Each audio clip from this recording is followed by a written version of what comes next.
오늘의 헤드라인입니다. 중국의 달 탐사선 창어 4호가 달 착륙을 위한 준비 궤도에 진입했습니다.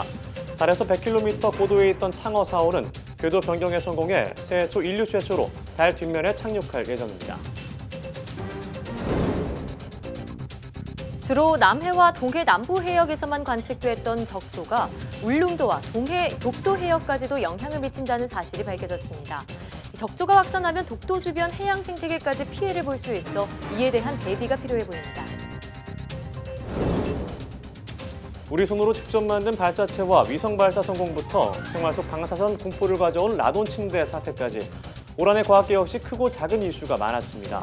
오늘 과학본색에서는 YTN 사이언스가 뽑은 올해 10대 과학 뉴스에 대해 이야기 나눠보겠습니다. 올 한해 환경 관련 이슈가 쏟아지면서 환경보호는 더는 선택이 아닌 필수가 됐는데요. 그래서 2019년은 인류가 살아남기 위해 반드시 환경보호를 실천해야 한다는 필환경 시대가 될 전망입니다. 이 필환경을 만들기 위해 우리는 어떤 노력을 해야 하는지 에코 매거진에서 자세히 알아봅니다.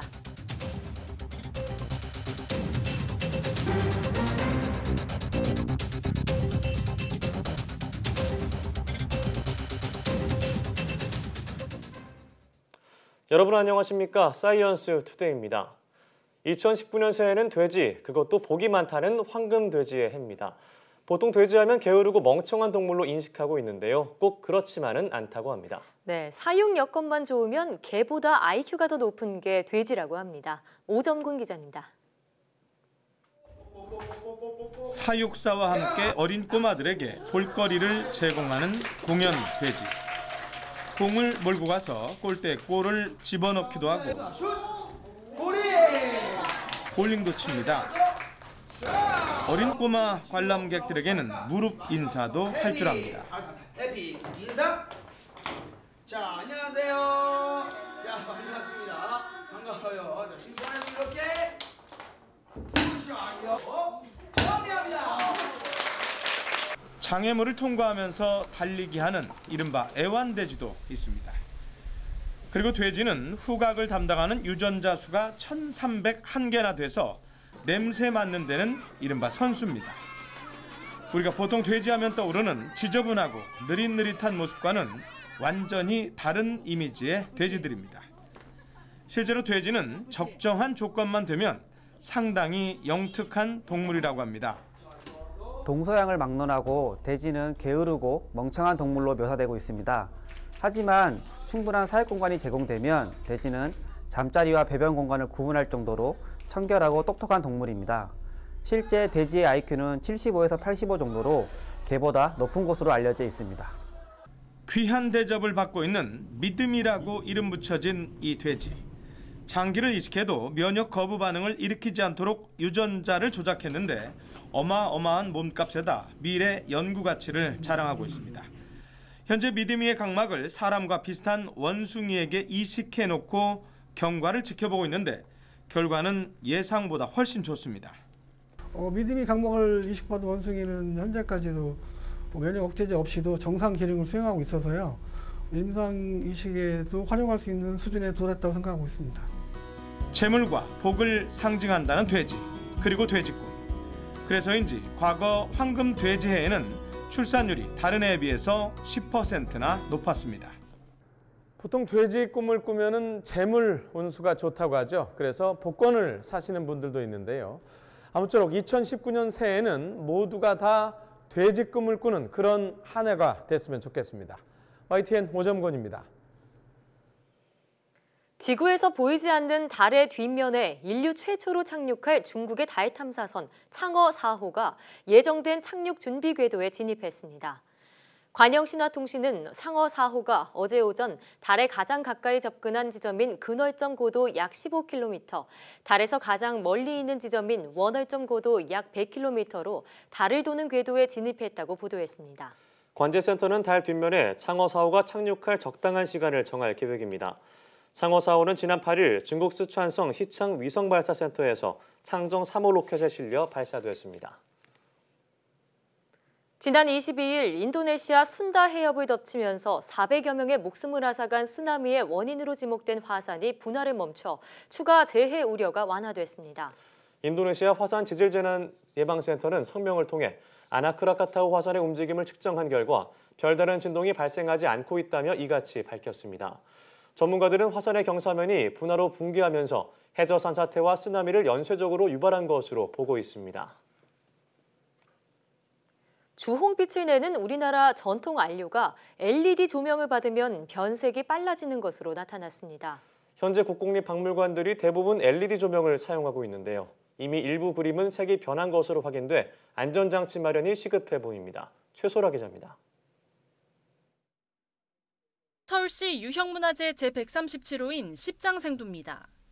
장수를 상징하는 10가지 소재가 등장하는데 여기엔 전통 회화에 널리 쓰이는 주홍색 물감, 웅황이 사용됐습니다. 여기서 거북이와 학, 사슴을 그릴 때 사용된 건 웅황이라는 전통 안료입니다. 그런데 이 웅황이 처음부터 밝은 노란색이었던 건 아닙니다. 주홍색에서 노란색으로 색이 변한 겁니다. 조선시대 후기에 그려진 그림이 왜 벌써 변색됐을까? 범인은 LED 조명이었습니다. 웅황은 보통 수백 년이 지나야 색이 변하는데 LED 조명이 이를 가속화한 것으로 실험 결과 확인됐습니다. 특수 장치 속에 5색깔의 전통 염료를 넣고 하루 8시간씩 LED 조명 아래 전시했을 때 변화를 관찰했습니다. 웅황만 진한 주홍색에서 밝은 노란색으로 확연하게 변화합니다. LED 조명이 내뿜는 녹색 파장의 빛이 웅황의 분자 배열을 바꾼 겁니다. 웅황이 다른 어떠한 초록색이나 파란색이나 하얀색이나 이러한 안료에 비해서 최대한 20배에서 30배, 많게는 한 100배까지도 빠른 변화가 일어났고요. 짧게는 한 250일, 길게는 8년 이내에 완벽하게 변화한 것을 우리가 확인했습니다. 지난 2012년부터 전국 박물관 조명 교체 사업이 시작되면서 현재는 대부분 박물관에 LED 조명이 도입된 상황입니다. 십장생도 외에도 변색이 시작된 회화는 10여 점에 달합니다. 지금부터라도 필터를 사용을 하거나 혹은 박물관 전용 LED 조명을 개발을 해서 표준화된 어떤 조도가 투사될 수 있도록 노력하는 부분들이 필요할 것 같습니다. 전통 문화재에 대한 세심한 배려 없이 에너지 효율만 생각한 LED 조명 도입으로 우리의 소중한 문화유산이 신음하고 있습니다. YTN 사이언스 최소라입니다. 울릉도와 독도 해역도 적조 영향권이라는 사실이 새롭게 밝혀졌습니다. 한국해양과학기술원은 우리나라 해역의 적조 확산 영향을 분석한 결과 울릉도와 독도 수역까지 적조 영향을 받는다는 사실을 확인했다고 밝혔습니다. 연구팀은 2013년 8월에 발생한 적조 때 현장에서 얻은 자료와 천리안 위성의 해양 관측 자료를 통해 접목해 동해 적조 경보 기술을 개발했습니다. 이 기술로 분석한 결과 동해 남부에서 발생한 코클로디니움 적조 생물이 해류를 따라 울릉도 북쪽 북위 39도 수역까지 경보 수준의 밀도로 확장되는 것을 확인했습니다. 이번 연구 결과는 주로 남해와 동해 남부 해역에서만 관측된 적조가 울릉도와 독도 수역에서도 발생할 가능성이 있다는 것을 보여주었다고 연구진은 설명했습니다. 이동통신 3사와 알뜰폰의 LTE 다운로드 속도가 거의 차이가 없는 것으로 나타났습니다. 과학기술정보통신부와 한국정보화진흥원은 LTE와 와이파이, 3G 등 무선 인터넷과 음성통화, 유선 인터넷을 대상으로 2018년도 통신 서비스 품질 평가 결과를 발표했습니다. 그 결과 이동통신 3사의 LTE 평균 다운로드 속도는 190.90Mbps로 알뜰폰의 평균 속도인 188.03Mbps와 비슷했습니다. LTE 사업자별로는 SK텔레콤이 다운로드와 업로드 속도 모두 가장 빨랐고 와이파이 속도는 KT가 가장 빨랐습니다. 농어촌의 LTE 평균 다운로드 속도는 126.14Mbps로 지난해보다 26.6% 향상됐으며 이는 대도시 대비 약 76.6% 수준입니다.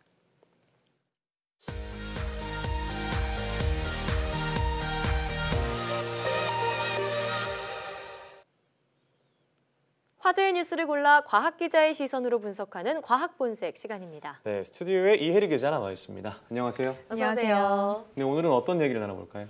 네, 오늘은 2018년 과학계를 정리해보는 시간을 갖도록 하겠습니다. 네. 보통 한 해를 정리할 때 다사다난한이라는 표현을 많이 쓰는데요. 네. 올해 과학계야말로 정말 크고 작은 이슈가 끊이지 않았습니다. 네, 맞아요. 진짜 다사다난했다 이 말이 딱 맞을 정도로 올 한 해 되돌아보면 정말 기억에 남는 이슈들이 많아요. 네, 맞습니다. 그래서 YTN 사이언스에서 10가지 뉴스를 골라봤는데요. 네. 2018 10대 과학 뉴스 10위부터 한번 알아보도록 하겠습니다. 네, 10위는 어떤 소식인가요? 네, 10위는 스티븐 호킹 박사의 별세 소식입니다. 예. 올해 3월이었죠. 세계적인 천재 물리학자 스티븐 호킹 박사가 향년 76세로 세상을 떠났다는 소식이 전해졌는데요. 네. 아시다시피 호킹 박사는 20대에 근육이 서서히 마비되는 루게릭병 진단을 받고 평생 병마와 싸워왔죠. 네. 그럼에도 불구하고 우주가 아무것도 없는 이 무의 상태에서 대폭발을 통해 탄생했다는 이른바 빅뱅 이론의 근거를 마련하는 등 현대 물리학의 한 획을 그었는데요. 아인슈타인 이후 20세기를 대표해온 천재 과학자의 별세 소식으로 전 세계에서 애도의 물결이 일었던 그런 한 해였습니다. 맞습니다. 정말 비단 과학계뿐만이 아니라 전 세계 모두가 함께 애도했던 그런 소식이었는데요.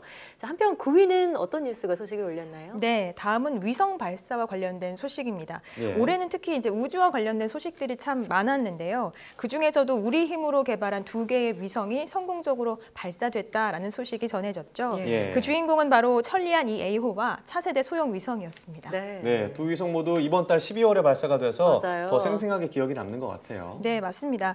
우선 천리안 EA호는 우리 기술로 개발한 첫 번째 정지궤도 위성입니다. 정지궤도 위성이라는 것은 하나의 지점에서 이 기상 관측 활동을 벌이는 위성을 말하는데요. 천리안 EA호는 성공적으로 이제 궤도에 안착했고요. 본격적으로 기상 관측 업무에 돌입할 준비를 하고 있는데요. 지난 2010년 발사한 천리안 1호보다 해상도가 4배 더 뛰어난 것으로 알려져 있잖아요. 네. 그래서 뭐 집중호우나 황사와 같은 아주 정교한 관측까지도 가능할 것으로 예상이 됩니다. 네. 천리안 EA호는 다가오는 새해 7월부터 관련 데이터를 전송할 예정이라고 합니다. 사실 기상 관측이 우리 생활과 가장 밀접한 부분 중 하나잖아요. 앞으로 좀 톡톡히 제 역할을 해주길 바라겠고요. 자, 한편 차세대 소형 위성 정말 여러 우여곡절을 겪다가 성공적으로 발사에 성공을 했는데 그 역할이 좀 다르죠? 네, 맞습니다. 차세대 소형 위성은 이 천리안 EA호와 다르게 이제 우주 관측, 우주 탐사의 임무를 맡고 있는데요. 네. 세 차례 발사가 연기가 됐지만 성공적으로 발사됐습니다. 좀 애를 태운 과정이 분명 네. 있었지만 예. 어쨌든 성공적으로 발사가 되면서 우주를 탐사하고 이 태양 폭발에 따른 우주 방사선 측정 이런 업무들을 앞으로 수행해 나갈 것으로 보입니다. 네, 올해 발사된 이 두 위성이 내년부터 좀 큰 활약을 해주길 기대해 보겠습니다. 자, 8위는 어떤 소식인가요? 네, 8위는 올 여름을 한번 떠올려 보신다면 예측이 가능할 것 같은데요. 여름이요. 알 것 올 같아요. 여름하면은 뭐 너무 더운 거밖에 더운 생각이 거예요. 안 나서요. 네. 네, 그렇습니다. 올해 정말 너무 더웠죠. 8위는 올여름 전 국민을 괴롭혔던 폭염과 관련된 소식입니다. 예. 그야말로 뭐 한반도가 펄펄 끓었다라고 표현을 해도 좋을 정도로 굉장히 더웠는데요. 그렇습니다. 올여름 서울 기온이 39.6도까지 치솟았는데 1907년 기상관측 이래 111년 만에 최고 기록을 세웠습니다. 와, 네. 뭐 온열 질환자가 속출한 것은 물론이고요. 밖에서 근무하시는 분들, 일하시는 분들 굉장히 고생 많이 하셨고 정말 온 국민이 무더위와 뭐 사투를 벌였던 그런 한 해였죠. 네, 정말 그때는 그렇게 더웠는데 지금도 너무 춥잖아요. 그런데 이 폭염이나 한파 모두가 다 지구 온난화랑 관련이 있다고 하니까 온난화 문제 해결을 위해서 전 세계가 함께 노력을 해야 될 것 같고요. 자, 계속해서 7위는 어떤 건가요? 네, 7위는 어쩌면 무더위보다 지금 우리를 더 괴롭히고 있는 건지도 모르겠어요. 점점 심해지고 있는 미세먼지입니다.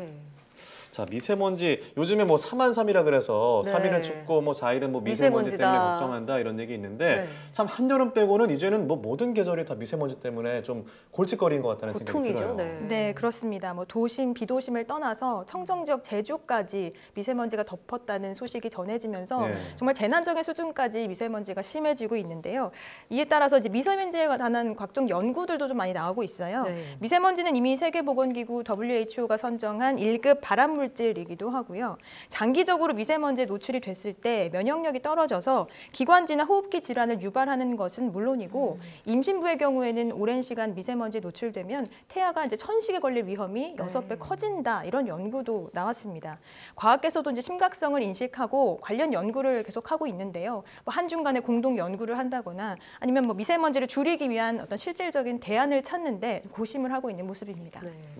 그래서 이제 저는 미세먼지보다는 차라리 차라리 북극 한파가 더 반가운 것 같기도 하고요. 그래요? 근본적인 해결을 위해서 둘 다 싫습니다. 네. 네. 노력을 해야 할 것 같은데요. 계속해서 6위는 어떤 소식이 차지했나요? 네, 6위는 부실화폐 논란이 차지했습니다. 예. 왓셋과 오믹스 이 두 부실화폐를 통해서 관련 논란이 좀 불거졌는데요. 제대로 된 검증 없이, 그러니까 뭐 소위 돈만 내면 참석할 수 있는 이런 부실화폐를 통해서 우리나라 과학자들이 참석하고 있다. 특히 뭐 나라 돈을 이용해서 참석했다라는 사실이 알려지면서 연구 윤리 논란이 일기도 했습니다.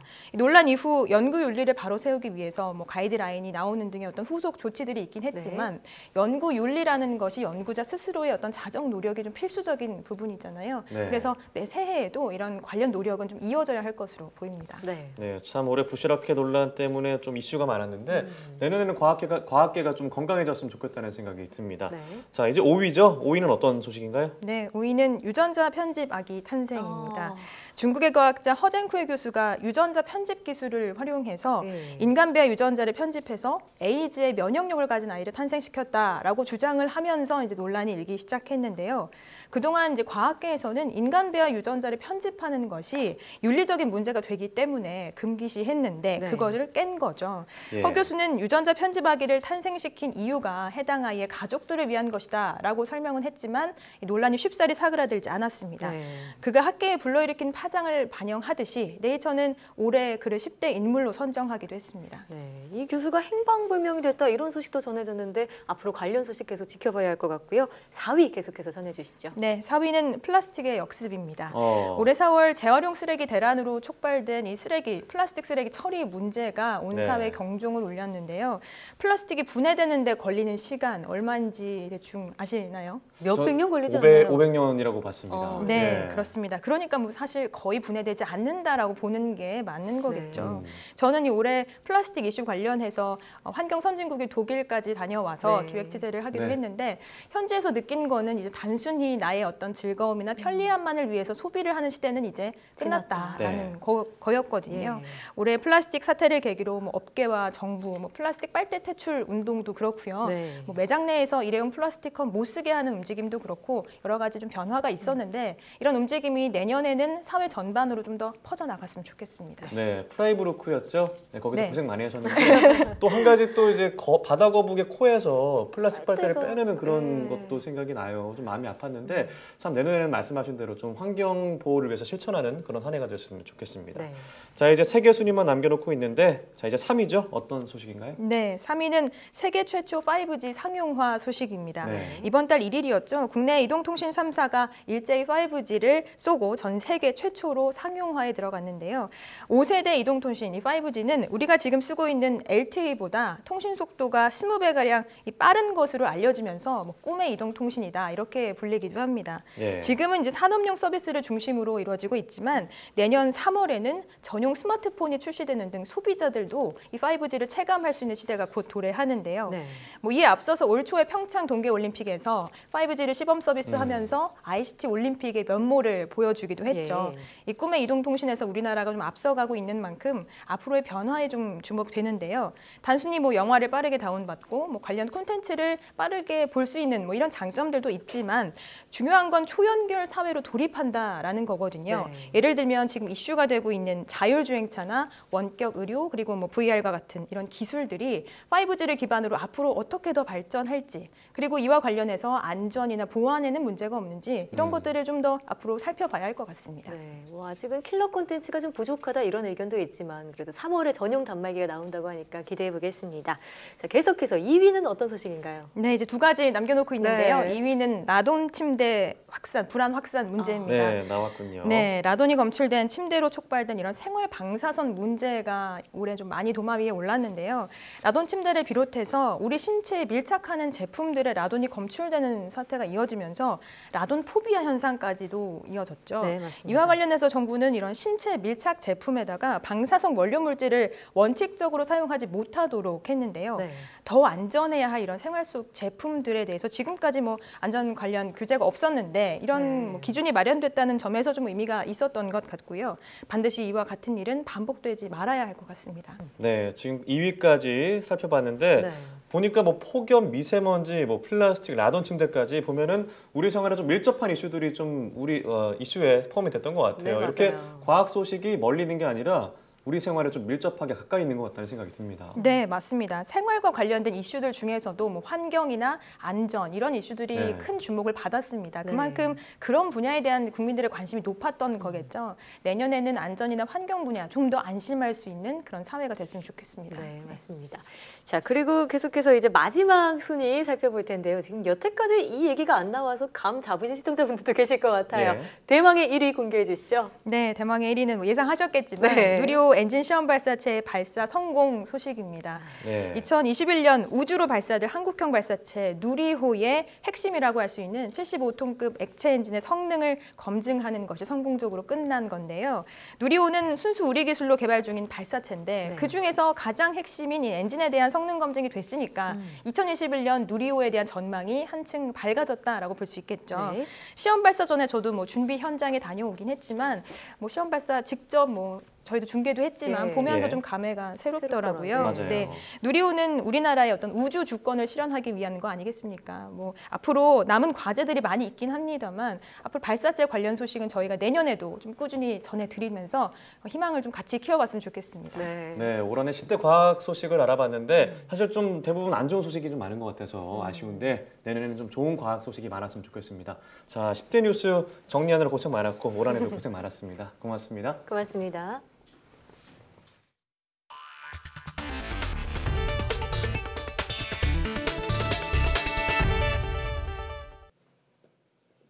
과학기술의 발전은 이동수단의 발전이라고 할 만큼 새로운 기술은 끊임없이 새로운 탈 것들을 만들어냈습니다. 올해도 과학기술은 사람이 움직이는 새로운 방법을 끊임없이 연구해냈습니다. 기정훈 기자가 보도합니다. 라이더가 내린 오토바이가 혼자 움직입니다. 투명 인간이라도 탄 듯 부드럽게 주행하며 자율주행은 올해도 그 범위를 넓혔습니다. 전기차 선도업체 테슬라가 슈퍼카 발표를 2020년으로 잡고 주춤거리는 사이 대만 회사가 최고 시속 270km의 전기 슈퍼카 출시를 공언했습니다. 테슬라 CEO 일론 머스크는 대신 지하고속 터널을 선보였습니다. 자율주행 전기차가 드나들 수 있는 엘리베이터 방식 출입구를 만들고 100% 자율주행되는 지하 고속 터널로 대도시 교통체증을 해결하겠다는 겁니다. You can travel the vast majority of your journey without stopping at 150 miles an hour and only slow down when you get to your exit. 이미 방송 화면에 혁명을 가져온 드론은 물품 배달을 넘어 사람 운송에 노력하고 있습니다. 나 혼자 난다는 이미지를 떠올리는 대문자 I 모양의 유인 드론이 부드럽게 하늘을 납니다. 영국의 한 항공회사는 비행 택시 시제품을 공개하고 4년 뒤 영국에서 서비스를 시작한다고 선언했습니다. 필리핀의 한 전직 무용수이자 발명가는 방송용 드론 멀티콥터를 그대로 확대한 모양의 자작 1인승 드론을 만들어 주목받기도 했습니다. 우리나라도 내년부터 유인 드론 시험 비행을 허용할 방침. 굳이 공항을 가지 않고 즐기는 유인 드론 비행이 대중화될 날도 그리 멀지 않아 보입니다. YTN 기정훈입니다. 65살 이상 노인 10명 중 1명꼴로 치매를 앓고 있는 것으로 조사됐습니다. 또 인구 고령화와 평균 수명 연장으로 2039년에는 치매 환자가 200만 명을 넘을 것이란 추산이 나왔습니다. 중앙치매센터가 2016년 6월부터 1년간 실시한 2016 전국 치매 역학조사 결과 2015년 통계청의 장래 인구 추계를 바탕으로 추정할 때 2018년 기준 65살 이상 노인의 치매 유병률은 10.2%로 나타났습니다. 60살 인구 집단을 대상에 포함할 경우 60살 이상 인구의 치매 유병률은 7.2%였습니다. 치매 환자 수는 75만 명으로 남성 27만 5천 명, 여성 47만 5천 명이었습니다. 치매 환자가 100만 명을 넘는 시점은 2024년으로 전망됐고 2039년에는 치매 환자가 200만 명을 넘을 것으로 추산됐습니다. 급속한 고령화로 노인 운전자의 교통사고가 빠르게 늘자 정부가 대책을 내놨습니다. 내년부터는 75살 이상의 고령 운전자의 면허 갱신 주기가 5년에서 3년으로 짧아지고 맞춤형 인지능력 검사도 시행됩니다. 고한석 기자가 보도합니다. 5톤 트럭이 불안하게 비틀거리다 중앙분리대를 들이받습니다. 싣고 있던 기름통이 폭발하면서 차들을 덮쳐 3명이 숨지고 5명이 크게 다쳤습니다. 지난해 11월 발생한 창원터널 참사. 사고 원인은 복합적이지만 트럭 운전자가 76살 고령이었다는 사실이 알려지면서 인지 능력이 상대적으로 떨어지는 노인들의 운전에 대한 불안감도 커졌습니다. 실제로 급속한 고령화와 함께 65살 이상 노인 운전자에 의한 교통사고는 매년 급증해 지난해 2만 6천 건을 넘었고 비중도 12%에 이릅니다. 이에 따라 정부는 내년 1월 1일부터 노인 운전자 관리를 강화하기로 했습니다.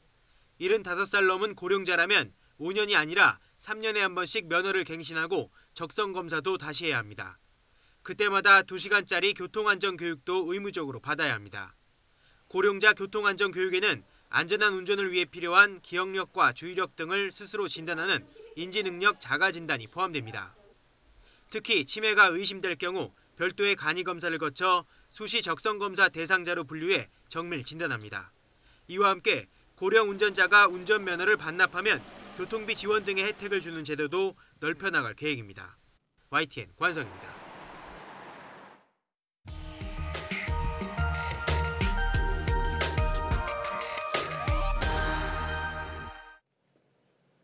환경에 대한 관심이 날로 뜨거워지고 있죠.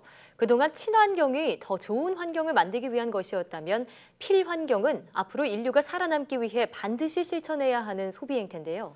그렇다면 우리가 지향해야 할 필환경 시대의 모습은 어떤 것일까요? 오늘 에코매거진에서는 허정림 환경공학 박사와 함께 2019년 필환경 시대에 대해 이야기를 나눠보겠습니다. 네, 안녕하세요. 어서 오세요. 네, 오늘이 마지막 날입니다. 2018년 그러게요. 마지막 날인데 참 아까 과학 본색에서도 좀 짚어봤지만 환경 문제 참 많았던 것 같아요. 다시 한번 좀 짚어볼까요?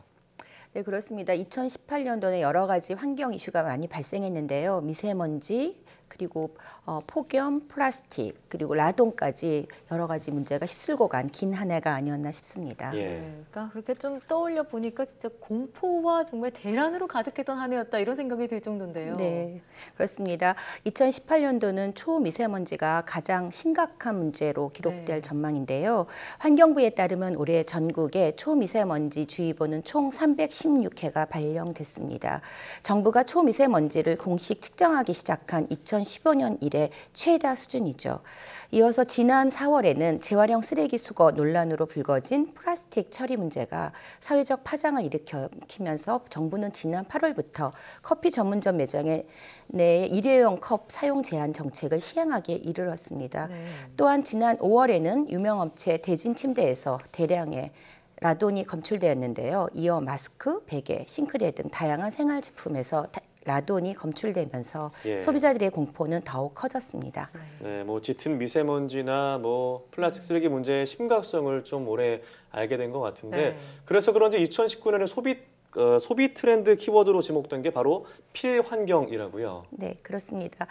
예, 이제 환경보호는 선택이 아니라 필수라는 뜻인데요.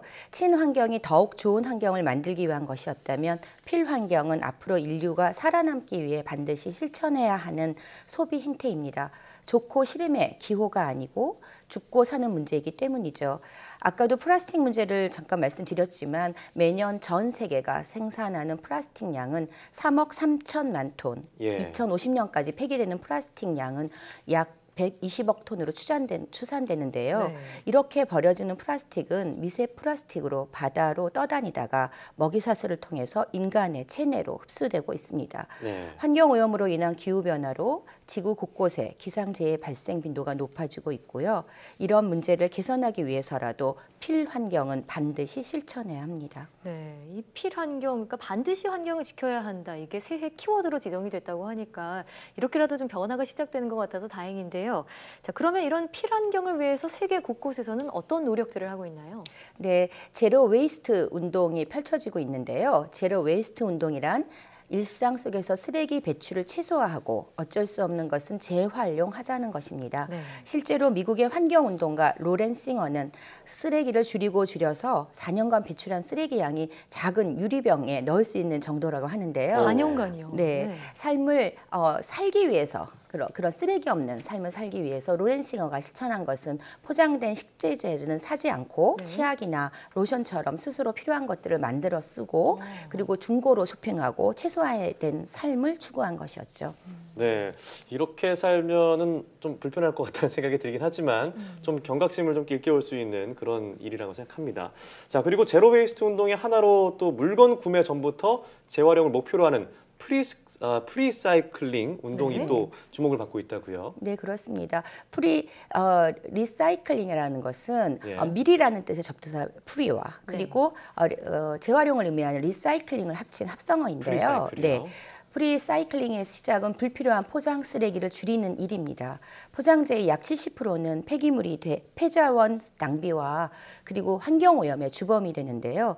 그 첫 주제는 독일의 베를린에서 식료품점인 오리지널 언페어 팩트입니다. 네. 이곳에서 포장재를 찾아볼 수 없는데요. 그래서 이곳을 찾아오는 사람들은 제품을 담아갈 용기를 미리 준비해 와야 하고요. 그리고 용기의 무게를 잰 다음에 원한 제품을 필요한 양만 담아서 사면 됩니다. 매장에는 곡물, 향신료, 커피, 원두 등 농산물은 물론이고 비누나 샴푸, 세제와 같은 각종 생활용품이 진열되어 있습니다. 모두 일회용 비닐 등 포장이 없는 제품들이죠. 그래서 포장재를 쓰지 않자 오히려 가격이 절감되고 그리고 먹고 쓸 만큼 저렴하게 구매할 수 있어서 소비자들에게 인기가 많다고 합니다. 네. 근데 사실 저희가 마트만 가도요, 뭐 물건들이 일회용 포장지에 쌓여 있거나 아니면 그게 없더라도 속비닐에 담아서 나오기 마련이잖아요. 근데 좀 이런 프리사이클링 문화가 한국에도 번지면 좋겠는데 비슷한 가게가 있다고요? 네, 성수동에 위치한 더 피커도 포장이 없는 슈퍼마켓입니다. 예. 이곳에서는 80% 이상 친환경으로 재배된 100여 가지의 과일, 채소 및 견과류나 파스타 면 등을 커다란 상자나 아니면 투명 용기에 담아서 진열하는데요. 소비자는 직접 가져온 용기나 매장에서 판매하는 유리병이나 면 보자기 그릇에 물건을 담아서 구매할 수 있습니다. 그렇군요. 네, 한번 가보면 재밌겠다는 생각이 들고요. 자, 필환경 시대에 맞춰서 이제 패션도 점차 변화를 하고 있다고 들었습니다. 지난 시간에 저희가 패스트 패션에 대한 얘기를 해봤는데 패스트 패션은 이제 어떤 패션의 변화를 말하는 건가요? 네, 지난번에 말씀드렸듯이 최근 10년간 트렌드를 직접 반영해가지고 즉각적으로 빠르게 제작하고 유통하는 패스트 패션이 폭발적으로 성장을 했으나 환경오염에 대한 우려의 목소리도 커졌었죠. 네. 그래서 컨셔스 패션이라고 하는 그게 이와 같은 컨셔스 패션이라고 하는 게 나왔는데요. 이것은 의식이 있는 이란 뜻의 컨셔스와 그리고 패션의 합성어로 소재 선정에서부터 제조 공정까지 친환경적인 그리고 윤리적인 과정에서 생산된 의류나 그런 의류를 소비하고자 하는 트렌드를 뜻하는 말입니다. 네, 그 의식 있는 패션에서 컨셔스 패션이라고 말씀을 해주셨는데 구체적으로 예를 들어주시면 좋을 것 같아요. 네, 스포츠 브랜드 아디다스는 해변에 버려진 플라스틱을 소재로 사용한 운동화를 출시하고 있는데요. 아디다스는 앞으로 의류와 신발을 생산할 때 석유가 원재료인 버진 플라스틱을 아예 사용하지 않는 것을 최종 목표로 하고 있고요. H&M도 패스트 패션이 환경 오염을 유발한다라는 사실을 인정하고 친환경, 재활용, 유기농 등의 지속 가능한 소재만을 활용해 만든 컨셔스 익스클루시브 컬렉션이라고 하는 패션 라인을 2012년부터 선보이고 있습니다. 네, 저희가 앞서는 포장을 아예 없애는 운동을 얘기를 했었는데 필환경 시대에 맞춰서 식음료 업계에서 에코 패키지를 쓰는 그런 필환경 트렌드에 동참을 하고 있다고요? 맞습니다. 돌은 그 180ml 망고 파이너스 주스 패키지에 국제 산림 관리 협의회에서 인증을 받은 친환경 SIG 콤비 블록 무균 팩을 적용했고요. 이 친환경 SIG 콤비 블록 무균 팩은 최근 75%가 목재에서 얻은 펄프 섬유로 구성되어 있어서 탄소 배출량이 낮은 포장재입니다. 오리온은 2014년부터 포장재 규격을 축소하고 잉크 사용량을 줄이는 착한 포장 프로젝트를 진행하고 있습니다.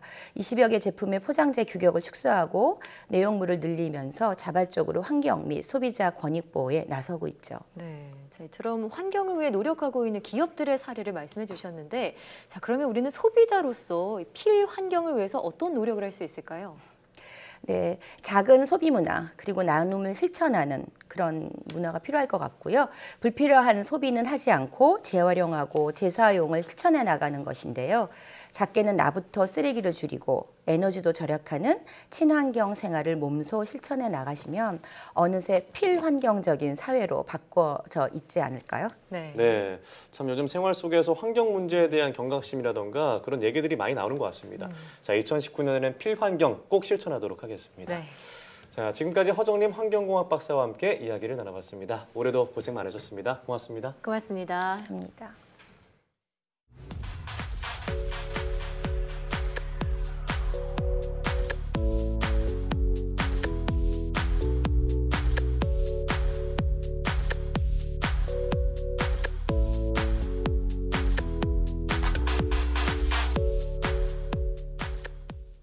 네, 오늘은 한 해 동안의 주요 이슈를 짚어보고 필환경 소비에 대해 이야기를 나눠봤는데요. 자, 다가오는 2019년 새해 소망은 조금은 특별하게 가져보는 건 어떨까요? 네, 바로 우리가 사는 지구가 깨끗해지길 바라는 소망입니다. 그 출발이 앞서 얘기 나눠본 일회용품 줄이기가 될 수 있겠는데요. 소비자로서는 텀블러나 스테인리스 빨대를 사용하고 포장용 비닐을 요구하지 않는 등의 실천이 있겠고요. 네, 그리고 기업들은 포장 용기를 최소화하거나 음식 배달할 때 다회용, 여러 번 쓰는 그릇을 사용하는 것 등을 들 수 있겠는데 이 실천에 모두가 동참한다면 지구가 깨끗해지길 바라는 소망이 현실이 될 수 있을 것 같습니다. 네, 사이언스 투데이 오늘 저희가 준비한 소식은 여기까지입니다. 한 해 동안 사랑해주신 시청자 여러분 감사합니다. 새해 복 많이 받으십시오.